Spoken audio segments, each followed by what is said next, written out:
فتوحات کے علاوہ عہد عثمانی میں چھوٹی چھوٹی لڑائیاں اور کامیابیاں بھی حاصل ہوئی۔ 32 ہجری میں امیر معاویہ نے قسطنطنیہ پر حملہ کیا اور 33 ہجری میں اناطولیہ کی قلعہ حسن المرات پر قبضہ کیا۔ 34 میں افریقہ میں بڑی زبردست بغاوت ہوئی، لیکن عبداللہ نے پوری مستعدی سے فروغ کر دی۔ عرض 10 سال کی عرصہ میں اسلامی حکومت کی حدود ہندوستان کے سرحد سے لے کر شمالی افریقہ کے ساتھ اور یورپ کی صدر دروازہ تک وہ وسیع ہو گئے تھے۔ انقلاب اور عثمان کی شہادت، اب یہاں پر اہم چیزیں وہ شروع ہو رہی ہے، ٹھیک ہے نا۔ دور عثمانی کی ابتدائی 5-6 سال نہایت امن و سکون سے گزری۔ فتوحات کی وسعت، مال غنیمت کی فراوانی، محاصر و خراج کی زیادتی۔ 44 لاکھ مربع میل کرم کی ہو، کتنی مربع پر؟ 44 لاکھ، ہاں جی۔ وظائف کی کثرت اور زراعت تجارت کی ترقی نے ملک کو فارغ البالی اور عیش و تنعم کے سامانوں سے معمور کر دیا، اور اس کے ساتھ ساتھ اس کی لوازم و نتائج بغض اور حسد اور رشک اور ربط کا قدم بھی آیا، اور اندرونی تغیرات اور بیرونی اسباب نے مل کر حضرت عثمان کے خلاف ایسا انقلاب برپا کیا جس نے نظام خلافت کو درہم برہم کر دیا۔ اس انقلاب کے خارجی اسباب حسب ذیل تھے، بات کو غور سے سنیں۔ نمبر 1، کبار صحابہ جو اسلام کے سچے خدمتگار اور شیدائی تھے اٹھتے جاتے تھے، یعنی مطلب وہ وفات پا گئے تھے، اور ان کی تعداد روز بروز کم ہوتی جاتی تھی۔ بہت سے بزرگ ضعیف فیری کی وجہ سے عملی کام میں حصہ لینے کے قابل نہ رہ گئے تھے، ان کی جگہ نئی نسل لے رہی تھی جن میں ان کے اسلاف کا جیسا خلوص اور ولولہ تو کجا مال اور دولت کی فراوانی نے ان میں رشک اور حسد کا مادہ وہ پیدا کر دیا تھا۔ نمبر 2، حضرت عمر بڑی عاقبت اندیش تھے، انہوں نے اپنے زمانہ میں اکابر قریش کو جن کے دل میں خلافت کا خیال پیدا ہو سکتا تھا مدینہ سے باہر نہیں نکلنے دیا۔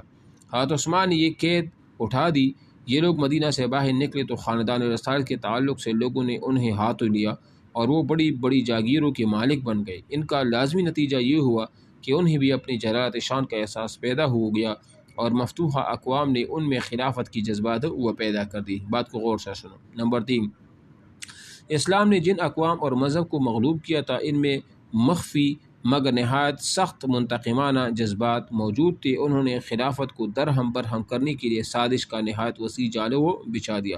بہرحال یہ کچھ حضرت عثمان کی نرمیاں بھی تھی، کچھ لوگوں نے پروپیگنڈی بھی کی، بہت ساری تقریباً 6-7 جو ہے نا یہ چیزیں وہ بیان کی ہیں۔ اب اس کے بعد آ جاتے ہیں کہ اس کے بعد کیا ہوا۔ کہتے ہیں کہ ان حالات کی وجہ سے یہودیوں اور مجوسیوں کو جن کی حکومت اور جن کی مذہبی وقار کو اسلام نے مٹھایا تھا بدلہ لینے کا موقع مل گیا، چنانچہ اسی انقلاب کی اصل بانی یہی دونوں قومیں ہیں، یعنی مجوسی اور یہودی ہے، ٹھیک ہے نا۔ عبداللہ بن سبا کی فتنہ انگیزی، یہ جتنا بھی فتنے پیدا ہوئے تھے اور حضرت عثمان کے خلاف جس میں حضرت عثمان شہید بھی ہوتے، ان ساروں کا پیروکار کون تھا؟ عبداللہ بن سبا تھا۔ یہ اصل میں تھا کہ یہودی اپنے آپ کو مسلمان سمجھ رہا تھا، اور اہل تشیع حضرات ان کو اپنا وہ لیڈر وغیرہ وہ سمجھتے ہیں، ٹھیک ہے نا۔ عبداللہ بن سبا ان مخالفین میں سب سے بڑا فتنہ انگیز بلکہ دشمن اسلام کا ایک بظاہر نو مسلم لیکن منافق یہودی عبداللہ بن سبا تھا۔ اسلام نے سب سے زیادہ صدمہ یہودیوں کی مذہبی وقار کو پہنچایا تھا، اس لیے وہ اسلام اور مسلمانوں کے سب سے بڑے دشمن تھے اور عہد نبوی ہی سے ان کی بے خونی کی در پہ تھے، لیکن عہد فاروقی تک ان کی اس میں کامیابی نہ ہوئی۔ حضرت عثمان کے زمانے میں جب نظام خلافت میں وہ استواری باقی نہ رہا اور عمومی عمال کے بعض بھی عنوانیہ اور دوسری مختلف اسباب کی بنا پر جن کی تفصیل اوپر گزر چکی ہے حضرت عثمان کے خلاف نکتہ چینی شروع کی، اس وقت عبداللہ بن سبا کو یہودیوں کی پرانی عداوت نکالنے کا موقع مل گیا۔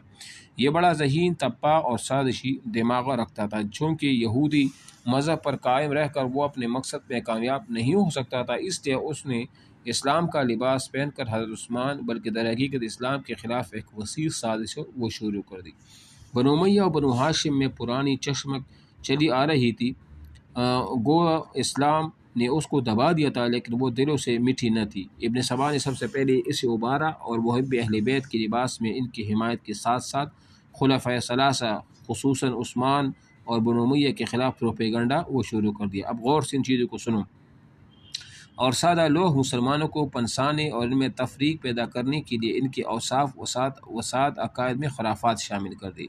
مثلا رسول اللہ صلی اللہ علیہ وسلم حضرت مسیح علیہ السلام کی طرح ایک دن اس دنیا میں دوبارہ تشریف لائیں گے، یہ عقیدہ عبداللہ بن سبا کا تھا۔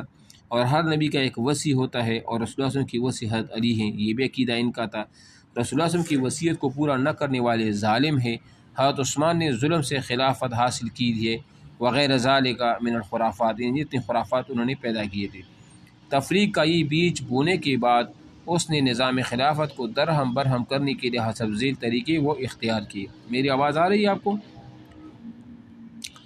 اچھا، اب نمبر 1 دے کہ یہ پورا ہم نے جو بیان کر دیا یہ ذہن میں بٹھا دے۔ نمبر 1، امر بالمعروف اور نہی عن المنکر کے پرفریب لباس میں لوگوں کو اپنی طرف مائل کرنا۔